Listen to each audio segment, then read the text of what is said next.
Yeah, of course he can. It was a joke.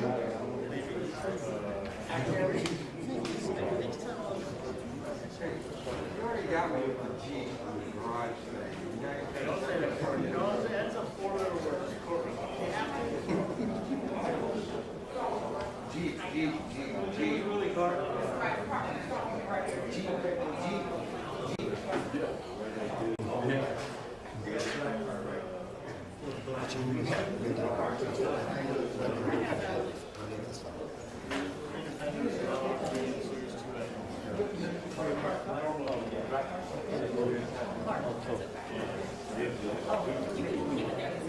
Yeah, I'm gonna pull it up.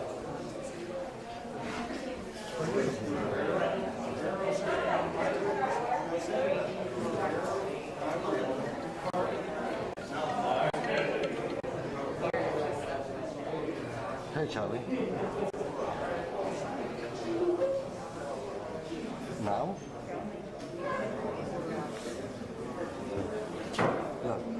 No, MS one.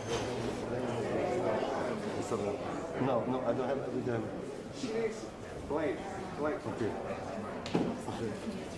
Okay, thanks.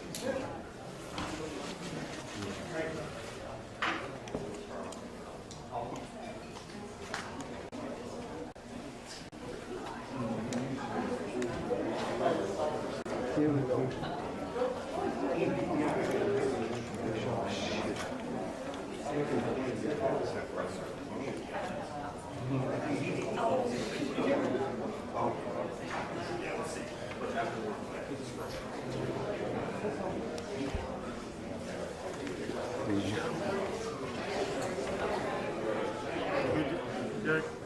MS. Yeah. MS may want to blend in the front of the camera.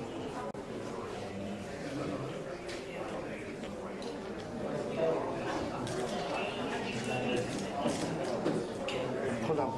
I need to change the label. Sorry. Your number in here? Thanks for pointing it out, though. I'm conscious of it. How's this?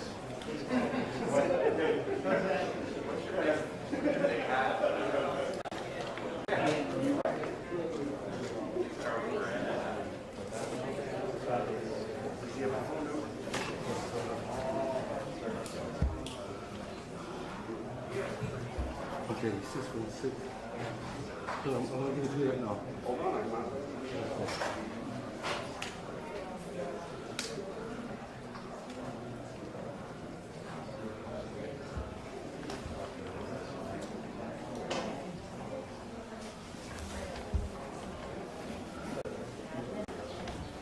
Thank you.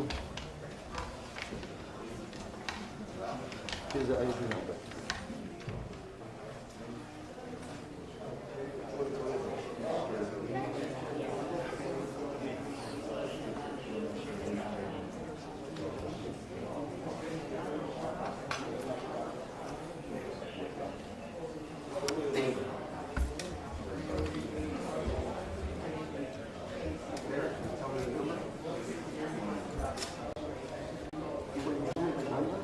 Yes, we're telling now. Okay, I'll give you a number. Here you go. Here you have a number. Here, you have a number. Yeah. We're dialing now. We're dialing now.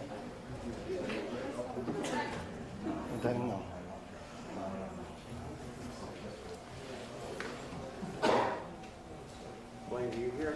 I don't. Oh, I know. I heard that like 30 seconds. Yeah. It was Glenn.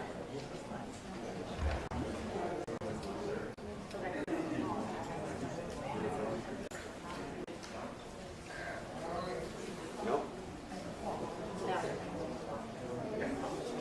Okay, she's. Can you, okay, good. Hey, I can. Can you hear me?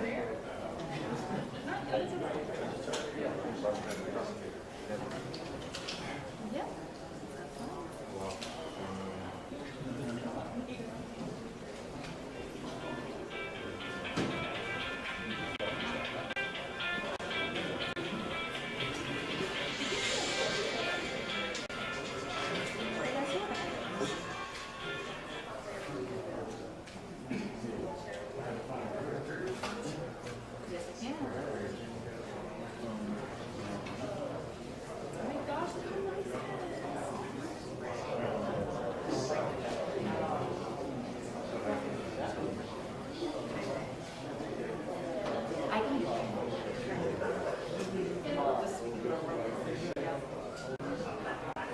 you did the, okay, they were wanting to fix it on. And they were gonna do Yeah, okay. So either way it was. I think that we who's the anchor? Who's anchor?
Three, two, 1, 2, 1, 2.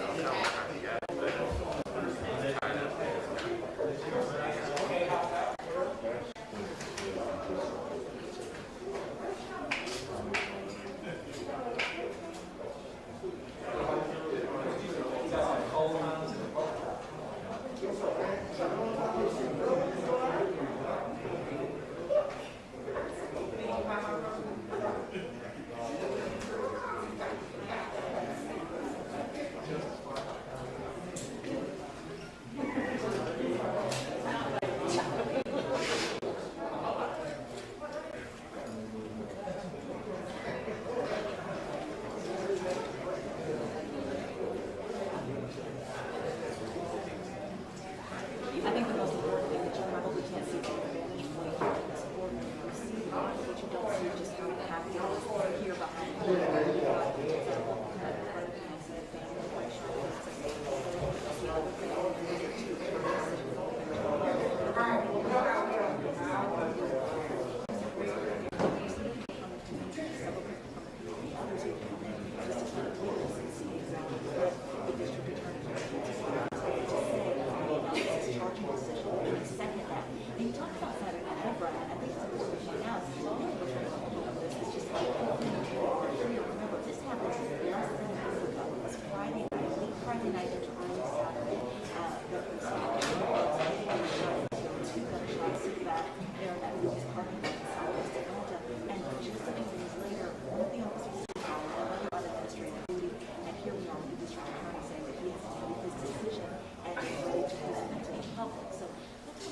And you know, Brad, you and I spoke about that the very first time we saw all that when I was working on houses and once they were smashed out of their hotels. What's more important about that is the Rayshard Brooks family just yesterday. And it's their time. They said that if that happened, they were actually the ones who said, hey, this doesn't need to happen. Stop turning crazy.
Let me verify with the sheriff's department. Is that good? Real? We good. Okay, we good, everybody. A fire emergency has been reported in the building. While this report is being verified, please leave the building.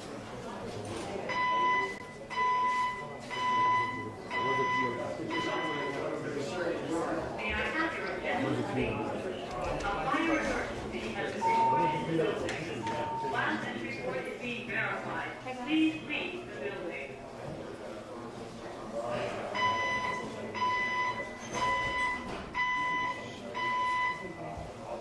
May I have your attention, please? Somebody tripped A fire emergency has been reported in the building. While this report is being verified, please leave the building.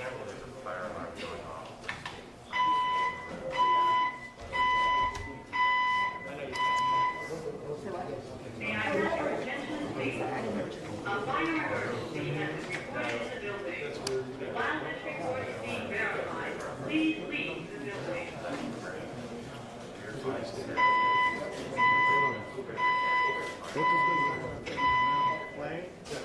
May I have your attention, please?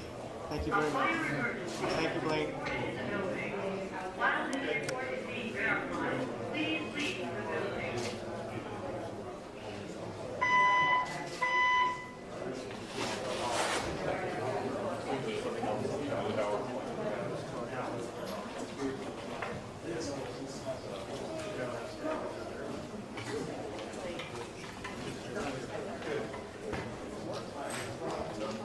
Yes, it's a false alarm. They said that we're fine. They were just here. Just another minute. You're good?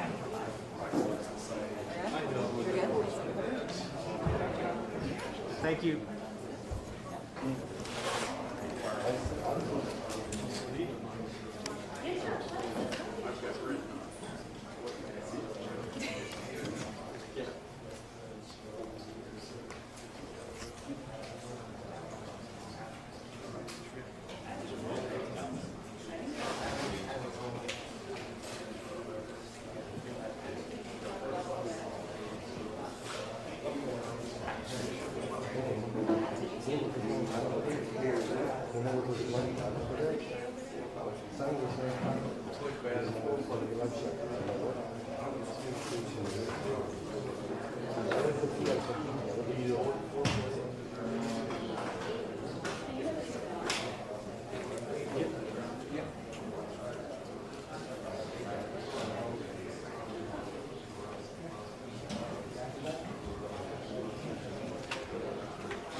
But you still, I mean, you still, I mean, You're not? I wasn't clear on the completion.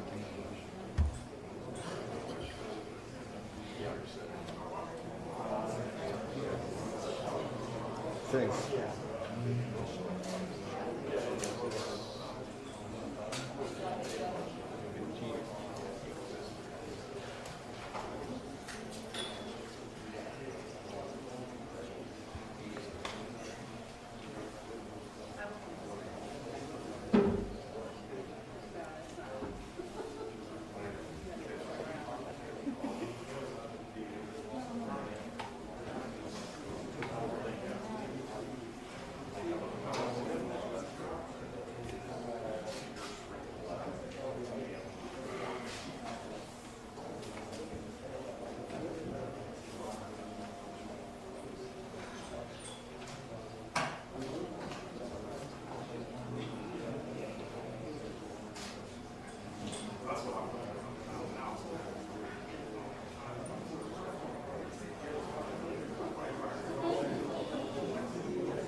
New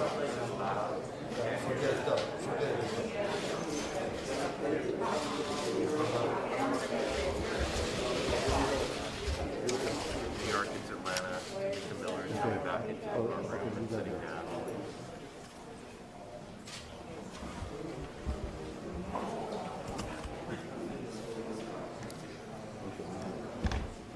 Derek. Oh, sorry. Hang on.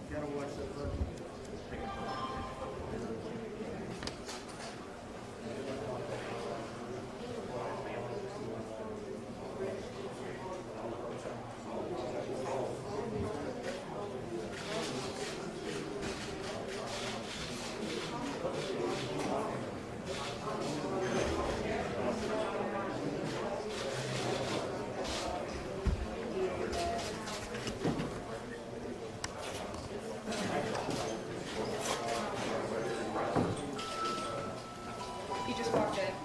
He got the podium. Hey, guys. Down on the floor.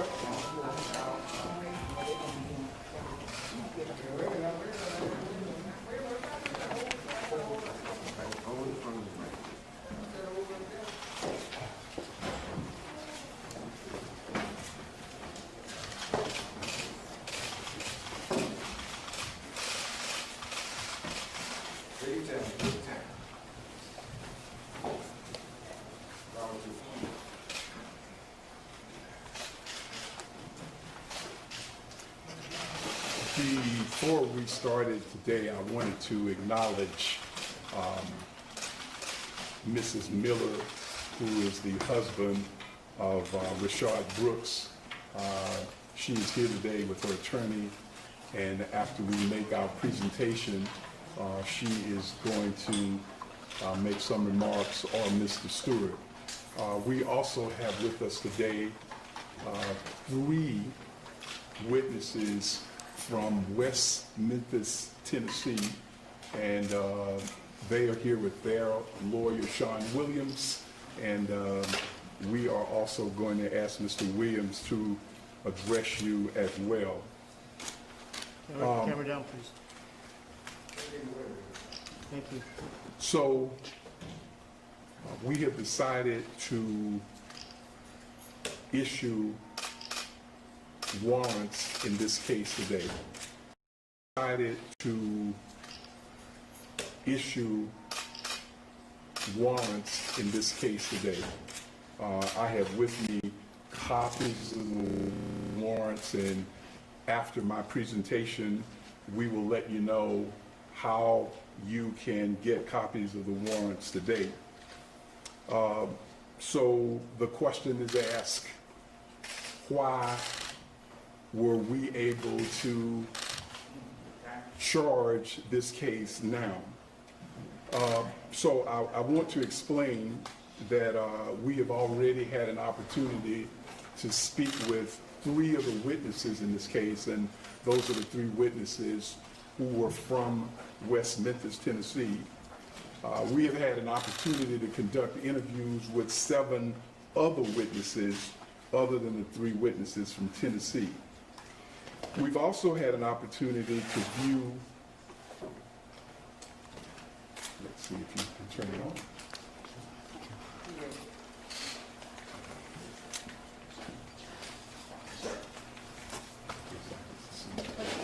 Can you all slide it back a little this way?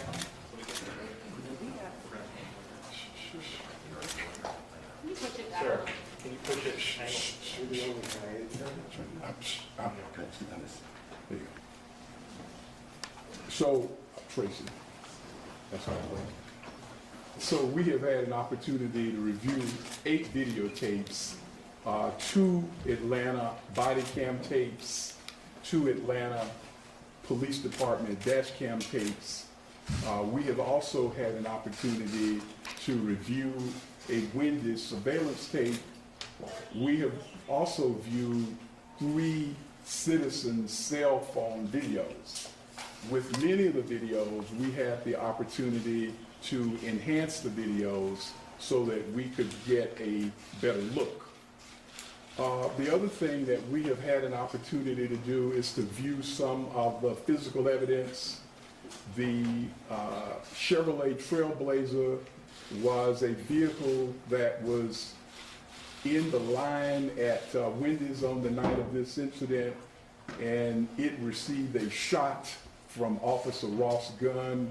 We've had an opportunity, along with the GBI now, to view that Trailblazer. My office has had an opportunity to inspect the crime scene. We have conducted a canvass of the area.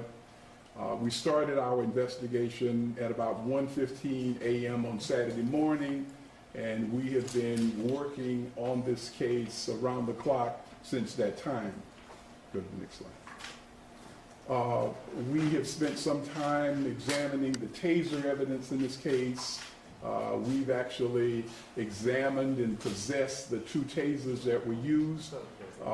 We have also had an opportunity to examine the taser logs that are prepared as the tasers are used. And we have also consulted with a taser expert from the company that manufactures the tasers. We received a preliminary medical autopsy. We've received a preliminary ballistics report, and in reaching our conclusions today, we have worked with both the Georgia Bureau of Investigation as well as the Atlanta Police Department.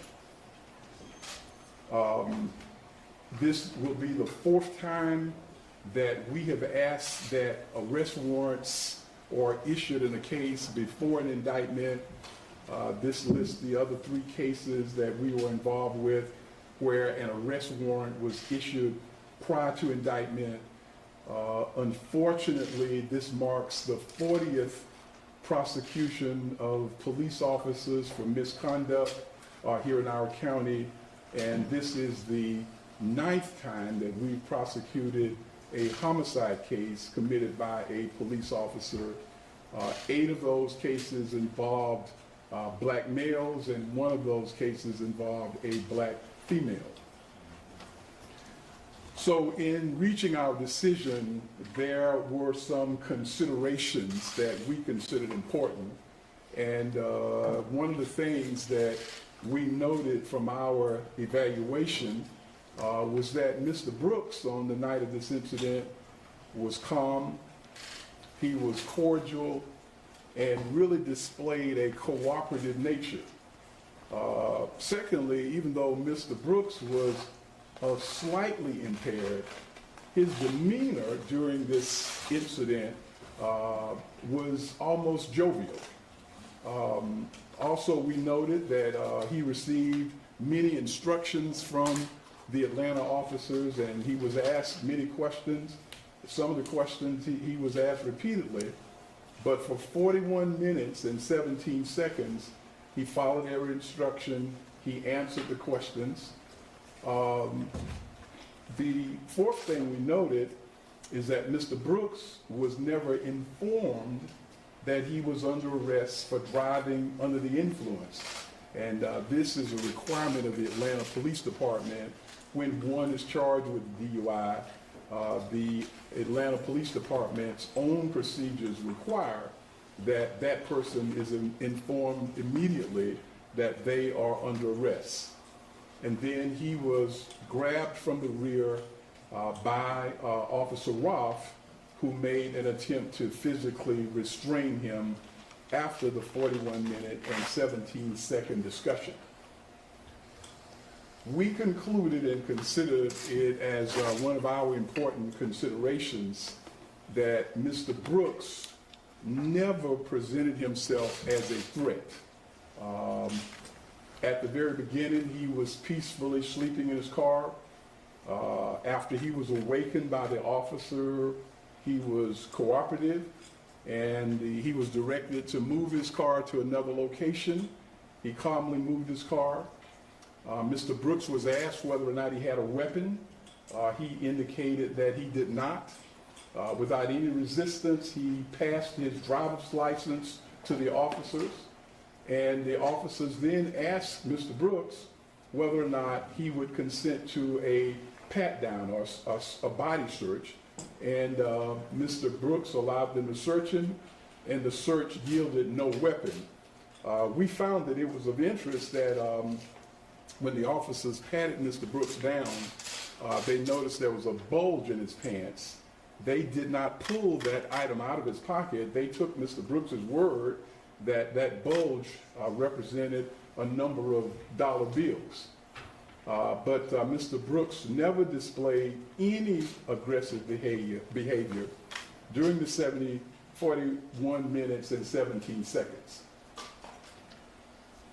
Now, this is another important consideration that we discovered as we evaluated this case. Once Mr. Brooks was shot, there is an Atlanta policy that requires that the officers have to provide timely medical attention to Mr. Brooks or to anyone who is injured. But after Mr. Brooks was shot, for some period of 2 minutes and 12 seconds, there was no medical attention applied to Mr. Brooks.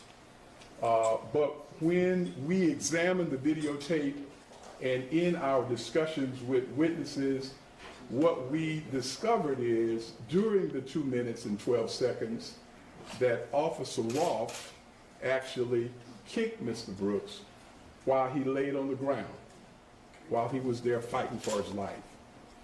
Secondly, from the videotape, we were able to see that the other officer, Officer Brosnan, actually stood on Mr. Brooks's shoulders while he was there struggling for his life.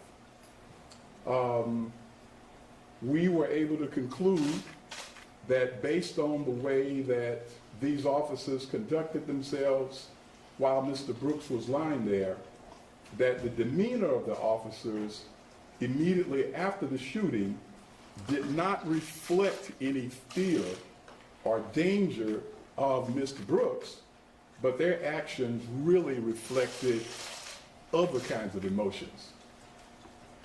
So as we are drawing our legal conclusion in this case, we were led by the two foundational cases in this matter, one being Tennessee versus Garner, and what that case points out is when an officer is pursuing a fleeing suspect, that the officer may not use deadly force to prevent escape unless the officer has probable cause to believe that the suspect poses an immediate threat of death or of serious physical injury to that officer. The next foundational case that we used in our analysis is Graham versus Connor, which says that this test is based upon that of a reasonable officer on the scene and not the individual officer, but a reasonable officer on the scene.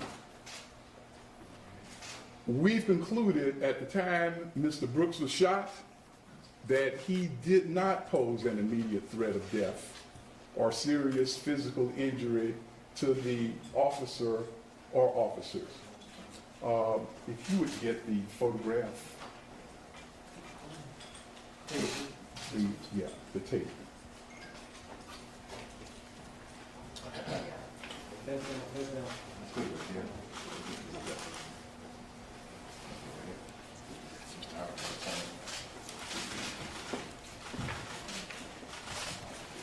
This is the first photograph that we were able to, see if you can get it straight.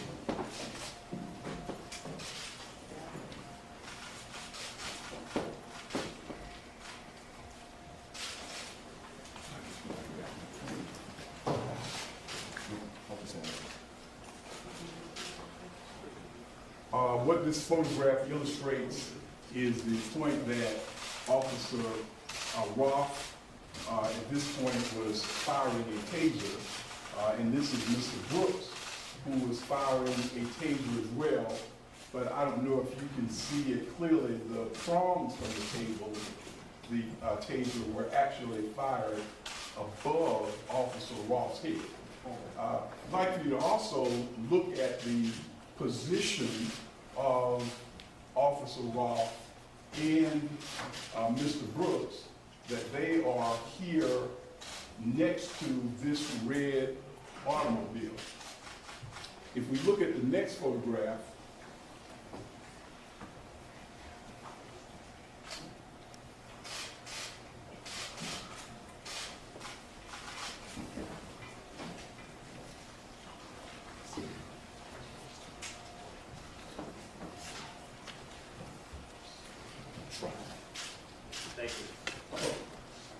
if we look at the next photograph, we'll see that the positions of both parties, they've changed. Mr. Brooks has now moved away from his original position, and we estimate the distance is probably about 12 feet. And Officer Rolfe has moved about 10 feet from the position in what is our exhibit number 1. This second video or second still shows the very instance that the shot was fired into the back of Mr. Brooks. And we have also calculated the distance, and the distance that they are apart at that time was 18 feet 3 inches at the time that this shot was fired. So based upon that information, we have concluded that Mr. Brooks was running away at the time that the shot was fired. Mr. Brooks was shot twice in the back. One of the shots was a center shot to the back that penetrated his heart, and it was done by a 9mm Glock. Now, one of the things that we also relied upon in our conclusion is something that is called under the law, referred to as an excited utterance. And that's when someone makes an immediate statement, and because it is made without the ability to consult with counsel or to think about it, under the law, an excited utterance is considered as highly reliable. And at the time that the shot was fired, the utterance made by Officer Rolfe was, "I got him." That was the statement that was made at that time. We also noted that Officer Rolfe was firing a taser at Mr. Brooks. The City of Atlanta SOPs, in fact, prohibit officers from firing tasers at someone who is running away. So the City of Atlanta says you cannot even fire a taser at someone who is running away, so you certainly can't fire a gun, a handgun, at someone who is running away. So in addition to our findings, as many of you all already know, that the Atlanta mayor, Mayor Keisha Bottoms, and the police department concluded that Officer Rolfe's actions were excessive and in violation of APD's SOP. There's an SOP, I believe it's 4.1.1, and after their analysis that the actions were excessive, Officer Rolfe was fired. We have also concluded that Rolfe was aware that the taser in Brooks's possession, that it was fired twice. And once it's fired twice, it presented no danger to him or to any other persons. Now, we have had something quite remarkable to happen in this case, and it involves the testimony of the other officer, Devin Brosnan, because Officer Brosnan has now become a state's witness. He has decided to testify on behalf of the state in this case. What he has said to us, that is within a matter of days, he plans to make a statement regarding the culpability of Officer Rolfe, but he indicated that he is not psychologically willing to give that statement today. Officer Brosnan, however, has admitted that he was in fact standing on Mr. Brooks's body immediately after the shooting. So these are the charges that we have had filed today, signed by one of our Superior Court judges. These are the 11 charges against Officer Rolfe. The first charge is felony murder. This is the death that is as a result of a underlying felony, and in this case, the underlying felony is aggravated assault with a deadly weapon, and the possible sentences for a felony murder conviction would be life without parole, or the death penalty. Now, he's also charged in the arrest warrant with aggravated assault with a deadly weapon, and this is a count charging him for the shooting of Mr. Brooks, and the possible sentence for aggravated assault is 1 to 20 years. The third aggravated assault account is for the shooting towards or in the direction of Mr. Melvin Evans. Mr. Evans was the person who was seated in the car. Do we have a picture of it? Okay.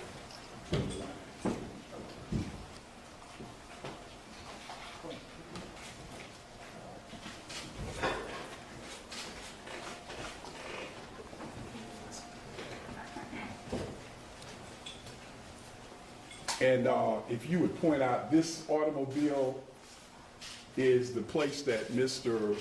Evans and his two companions were driving, and a shot was fired. And I believe we've also got a photo of the shot that ended up in the vehicle. I think you gotta stand it up.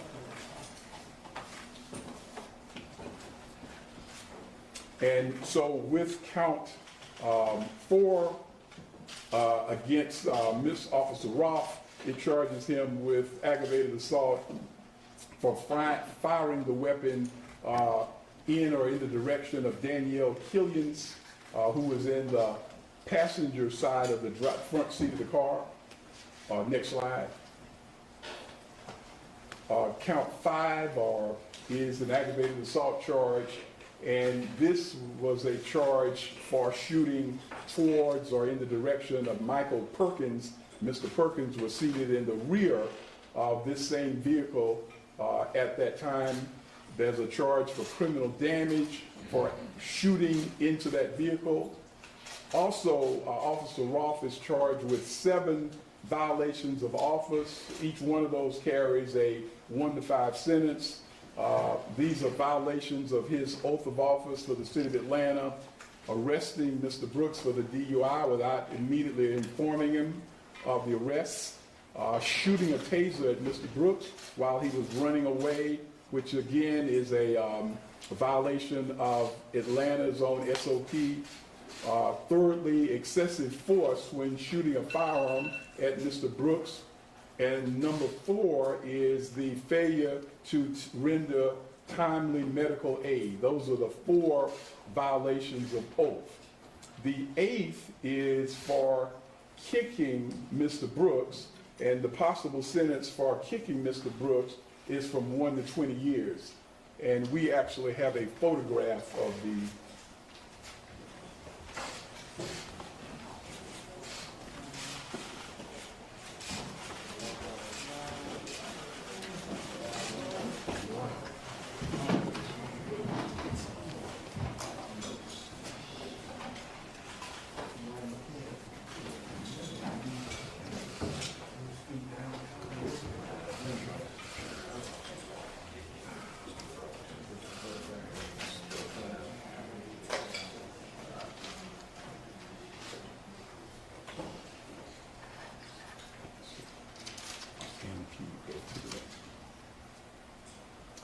And these are the charges for Officer Brosnan, and there are a total of 3 charges. And the first charge is for aggravated assault, and this is for standing or stepping on Mr. Brooks's shoulder. The possible sentence for this crime is 1 to 20 years. And this is a photograph of Officer Brosnan, who you can see to the right. And at the time of the photograph, he is standing on the body of Mr. Brooks. And as I've indicated earlier in our conversations with Officer Brosnan, he has admitted that he stood on the body of Mr. Brooks. He said he believes that he was standing on Mr. Brooks's arm, but that is what the photograph shows. We've also charged him with additionally 2 violations of oath. One is for the standing on the shoulder.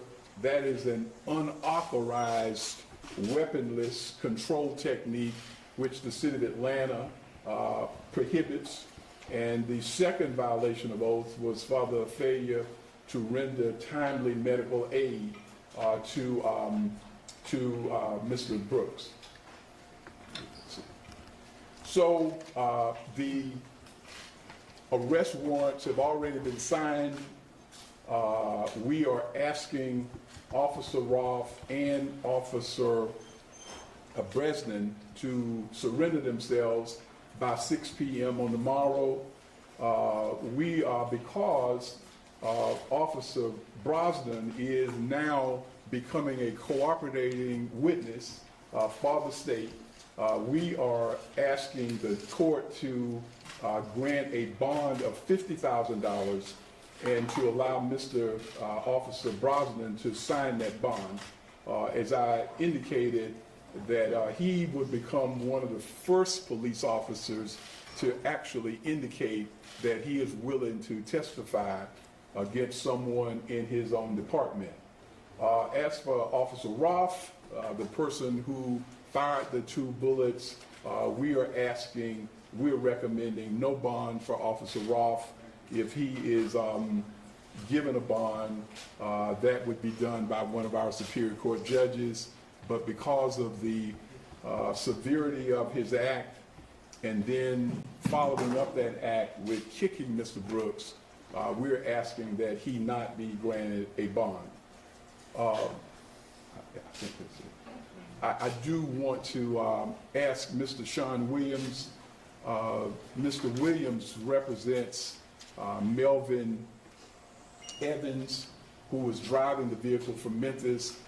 I have already apologized to Mr. Evans on behalf of the people of Fulton County and the city of Atlanta.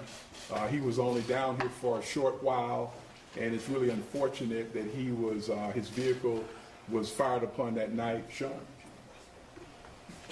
Thank you, Mr. Howard. I first want to, on behalf of all 3 of my clients who not only witnessed this horrific and tragic killing of this young man, I want to offer the condolences from them to the Rayshard Brooks family, and particularly his daughter. It has been very difficult for each one of my clients because they witnessed it, and they themselves have a lot of emotion on what they saw and what they was a part of voluntarily. I want to thank Paul Howard personally and commend him. I've been doing these type of cases across this nation, and Mr. Howard is one of the few prosecutors who will actually go on the line to even investigate something like this, as serious as this, and to do it in a way that I believe makes this city proud, as I'm a resident of this great city. And as he said, with greatness comes responsibility. The city of Atlanta is a great city, and I wanted to apologize to my clients themselves that they came from Memphis and witnessed this. They're not going to give statements here today, but I will confirm to you that they have met with the Georgia Bureau of Investigation, provided them statements as well as information to support what you saw presented today by Paul Howard. It confirms that at no time was Mr. Brooks ever a threat to anyone, including the officers in that Wendy's parking lot. My client's statements confirm that Mr. Brooks was running, his back was turned, and was never a threat to anybody. The only threat that arose is when officer pulled out a gun. 2 of those bullets entered Mr. Rayshard Brooks' body, killing him. 1 of those bullets entered my client's vehicle, almost killing them. We could be here talking about 4 murders. And for that, my clients have suffered a lot, but nothing compared to what this family has. And with that said, my clients are here to join the fight of justice, to provide any assistance to this family, as well as to the Fulton County District Attorney's Office, as well as the GBI. And they look forward to an opportunity where they have justice is served. And I want you to know that they were fearful for their lives. That bullet came very close to them, and Mr. Brooks's body laid less than 10 feet from their vehicle. And keep in mind, this was in a crowded Wendy's drive-through parking lot. And when you take the actions of reasonableness, as Mr. Howard said, reasonableness never has a deadly weapon being fired when you have innocent bystanders like my client standing. All of those things, as well as the fact that Mr. Brooks was not a threat to any officer that night, should have gone into play, but it didn't. And I hope and pray that with this action by Fulton County District Attorney's Office, as well as the actions by Mayor Bottoms and the task force, that we don't have to have any more press conferences like this anytime soon. Thank you, Mr. Howard. I appreciate you. And ladies and gentlemen, Mrs. Miller, who is the wife of Rayshard Brooks, is here today. I think her attorney, Chris Stewart, is going to speak in her stead.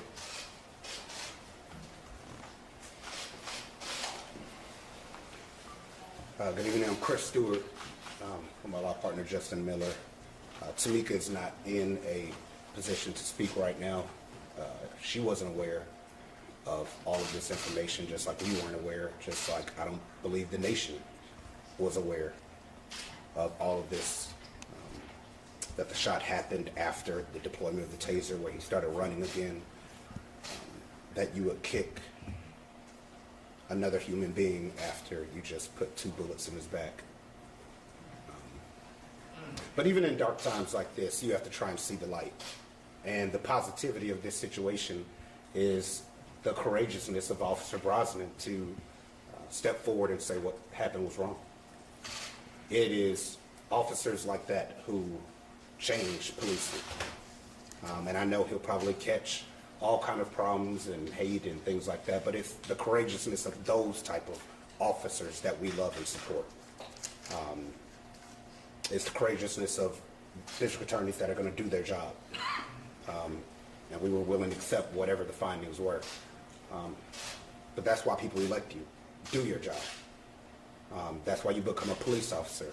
Do what's right. So it's not a day of joy watching the charges and what's going to happen to this officer, because it shouldn't happen. So it's heartbreaking, but it is an attempt to redefine justice. Because like I said before, we don't have any idea what it is anymore in this world. And if this is what justice is going to start looking like, officers stepping forward to stop other officers, coming forward and helping try and get a family who now has their father gone justice, then we support it. And thank everybody out there who is supporting this family and trying to change the world of policing for the better for everybody.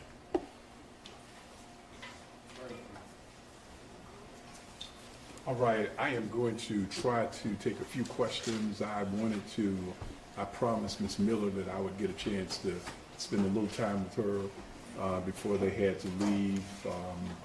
It is a very unfortunate situation for her, and so I'll take a few questions at this time. Mr. Howard, could you elaborate, please, on this being the first time a law enforcement officer here in Atlanta has decided to come forward and say they will indeed speak against a partner in the department, sir? We have, as I indicated earlier, we've had about 40 of these cases that we've prosecuted, and I don't remember a circumstance where we've had an officer, particularly in a case this important, to step forward and to say that they would cooperate with the state. So we are really appreciative of Officer Brosnan. Hopefully that will mean that this matter can be resolved in a much quicker manner. But we certainly appreciate his courage in standing up and taking that step. Mr. Howard, at what point did he come forward? Say you're going to fight for re-election to see the Stevens decision be much quicker than previous cases and possibly a political statement. What's your response to that? I don't think I understood your question, but if it has something to do with the election, this is what I'd say. Let's deal with Mr. Brooks today. We can deal with the elections tomorrow. Is that all right? At what point did Officer Brosnan decide to testify for you? We spoke with him on last night, and we spoke to him again today, and sometime today he made the decision that he would serve as a cooperating witness. Sir, can you give us more information about what Officer Brosnan said about that night? Any more details about his mindset or any other details from that night? Well, he initially told us that he thought that it was the situation was well in hand and the situation was calm, but he was not an experienced DUI investigator, so that's why he called Officer Rolfe in. He has indicated to us that he was somewhat surprised that it accelerated into an actual arrest because he thought that the situation might have been resolved before then. So when he then decided to describe what happened once the wrestling took place on the ground, you could tell he became a lot more emotional, and that's when he said to us that he needed some additional time to explain to us his feelings about the shooting that took place immediately afterwards. He did tell us that he approached the body afterwards, and he admitted that he did, in fact, as he described it, stand on the arm of Mr. Brooks. We asked why did he stand on his arm, and he said something to the effect that he really didn't know what was going on, and he was trying to ensure that Mr. Brooks did not have a weapon. And we found that kind of strange because Mr. Brooks had already displayed to them the fact that he did not have a weapon. Just to piggyback on what Joe said, there are other use of force cases in your office right now. What can you say to the families who are looking for closure to, if they see this and they're like, this is getting all the attention? What can you say to those families? Well, this is what I would say. We have been working diligently to prepare those cases, but this case has something that many of the others don't have. Number one, we've got videotape. We don't have body cams, we don't have dash cams, and so we have spent an inordinate amount of time and large sums of money trying to recreate crime scenes. We're not allowed, the police officers will not give us statements, and that's why we're very surprised, and really almost shocked that Brosnan has come forward, because in our other cases, we do not get statements to assist us from the officers involved. One of the things that I'm hoping that we will pass, not only in our state, but in the entire country, is that I think we need to change the law. I believe that prosecutors should be allowed to indict cases directly without a grand jury when they involve police shootings. And the question that you asked me, I would say to those folks that are waiting, if I had the authority to sign the indictments, I would sign them today. And I'm hoping, our legislature is in session. If you really want to do something to improve police misconduct, why don't you give district attorneys the right to proceed with the case without waiting for a grand jury? And that's particularly important now during the virus, is because it looks like right now we won't convene a grand jury in Fulton County until October. That's a long time. I wish that we could do it today. Typically, your office waits for the Georgia Bureau of Investigation to finish their reviews, no? We sometimes we do and sometimes we don't. Why not in this case? Well, we didn't need it because as we pointed out, the evidence was available. We could move forward without getting the reports from the GBI. And we've been working with the GBI. In fact, today we worked together with the automobile that we talked about. So it was a different circumstance, because once you get the videotape, and we've had 8 of them, I believe, in this case, it places the case on a different level of being investigated. Mr. Howard, you said he was not a threat to the officers. Is it the fact that he was running away, is that the key evidence there leading you to that decision, that after the struggle he was not a threat to the officers? Well, that's just one of the things. I mean, as we said before, the whole casual conversation, the fact that they patted him down, he had no weapon, even the body language between the officers and Mr. Brooks, it was very casual, very informal. Nothing seemed to happen that would indicate that he was of some danger. But you're right, at the critical point of the shooting, what the evidence shows that he was some 18 feet, 3 inches away. His back was turned, and I believe a reasonable person would conclude that he was not an immediate threat at that time. Mr. Yes, sir. What do you feel about your warrant and your indictment versus qualified immunity? Do you think the qualified immunity should be changed? Well, I have put together a list of 9 recommendations, and I believe recommendation number 8 is that we ought to eliminate both sovereign immunity and qualified immunity for cases involving police shootings. We've got to do it.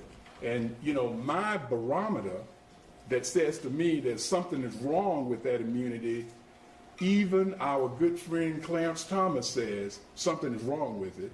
And when Clarence Thomas says that it's bad, you know it's probably pretty bad. And so I think we need to change it. We need to change it so that the families of victims, like Mrs. Miller, the way that the law stands right now, they don't stand a very good chance that they decided to pursue some lawsuit. It ought to change for people all over the country.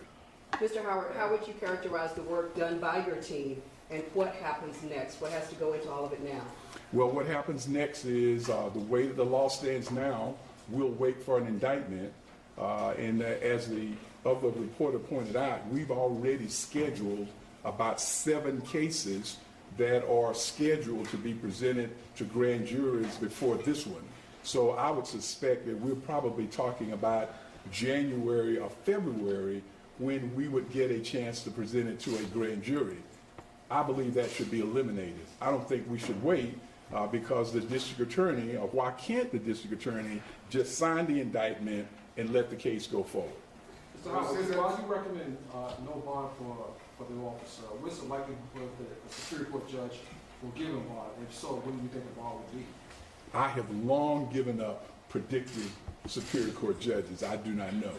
So since Atlanta has the only police oversight agency in the state, what do you feel about statewide police agencies throughout the state to help the citizens?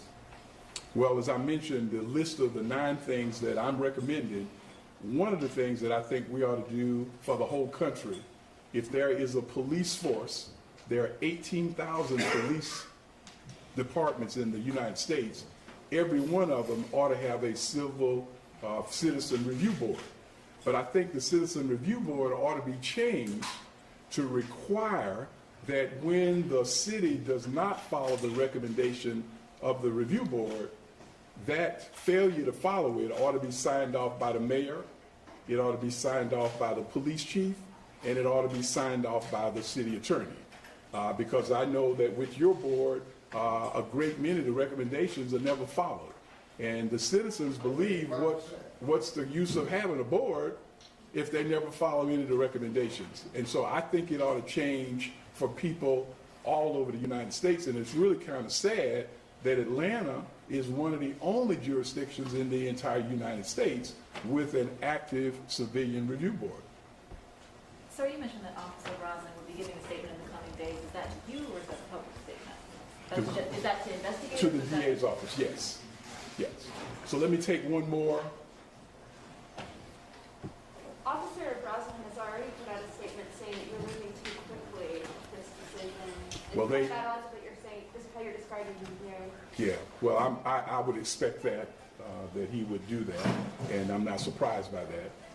But we've already interviewed him twice, and so I can tell you what he has said to us. Mr. Howard, could you quickly respond? Attorney representing Officer Rolfe has put out a very detailed statement. Part of it saying that the taser that Brooks took was Brosnan's and it could have been active. Also that Rolfe heard what he thought was a gunshot coming at him when he saw the flash, supposedly from the taser, that he thought he was going to fire that with a handgun. Do you have any response to that? I don't. I stand by what we've said today. I think that is the reasonable interpretation, and I think if there is some litigation in court, I think that what we contend will be proven to be the correct view of what happened. Thank you all very much.